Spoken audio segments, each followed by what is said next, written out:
Hey y'all, Kurt Sasso from TGT Webcomics here at C2E2 day number 2. We're here with Alina Pete from the fabulous WereGeek. How are you doing today? Oh, I'm doing great, thank you.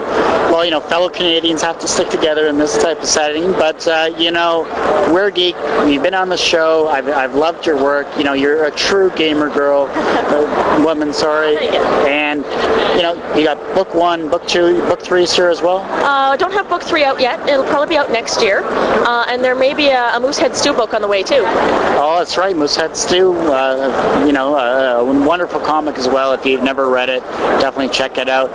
You know, you've always been an inspiration for me because I love the fact that you really take gaming in the D&D style, and you expand upon it. You put that comedy element that really isn't shown, and I'm glad that you're here. Oh, well, thank you so much. I read a lot of comics about gaming because I like to game, and I noticed that there was a lot about either in-game completely and no out-of-game stuff coming in, or all out-of-game and no in-game, and I was like, oh, I want both, because I like my characters and I like my friends.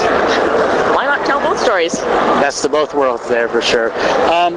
You know, I've been following WereGeek for a while, but those that really haven't, what's happening in book 3, book 4 here? Well, book 3 and book 4 will be what's on the site right now. The first 2 books cover the first 2 years, and I'm at about year 3.5. So book 3 will cover, let's see what happened during that point. Some more of the Hunter plot, another couple editions of both Star Wars and Shadowrun, and book 4 will take us up to where the storyline is currently, where we are back to D&D and have a little bit of relationship drama developing.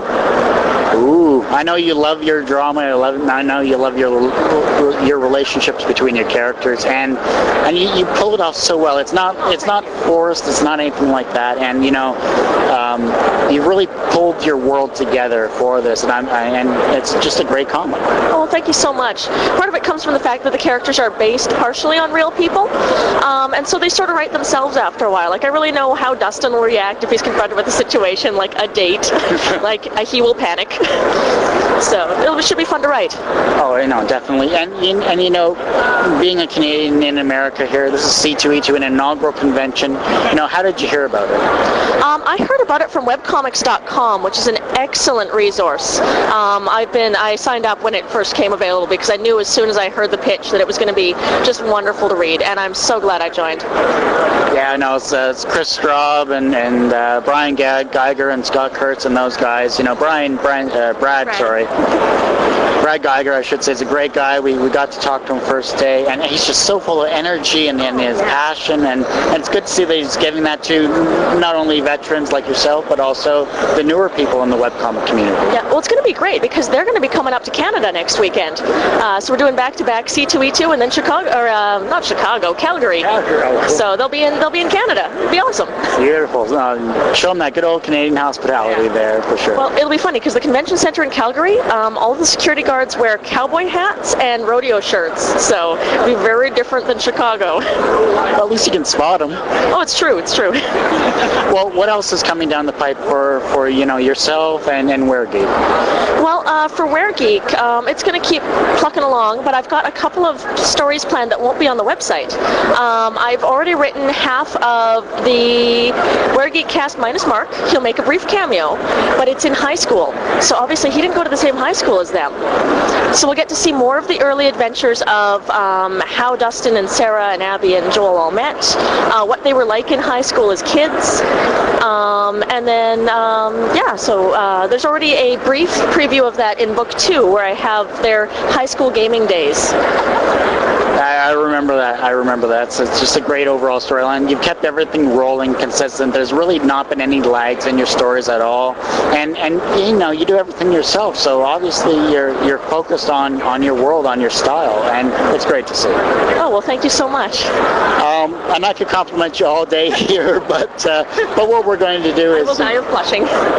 Well, okay, sorry. So it looks like WereGeek will take a slight de-blushing to get through. last question really is, C2E2, this inaugural convention, once you close up, pack up, the lights go off after this weekend, what are you personally going to take from this? Oh, wow. Being in Chicago is just overwhelming. We went out after the con last night, and just to walk downtown was just incredible. Like, I've seen this place in movies, and I've seen it in comic books because it gets drawn all the time. But to actually be here is just amazing. And the audience has been fantastic. Everyone's been so friendly and just so eager to have a really, really big event. It's a great city. First time I've been here as well. I love the food. I love the atmosphere.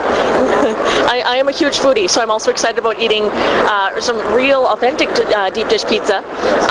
And if I can make it to Rick Bayless's restaurant, I will. But I think it's several miles from anywhere that we're going to be near. Oh, that's a shame. But hey, next time you come out, go for it there for sure. Oh, definitely. I have to. Well, get the website, and we'll take some nice production shots, and I hope you have a wonderful convention. Oh, thank you so much. And the website? The website is www.weargeek.com. And not Wear Geeks, it's Wear Geek. Yeah, Wear Geek. No S. No S. Thank you very much for having the interview, and have a great convention. Thank you so much.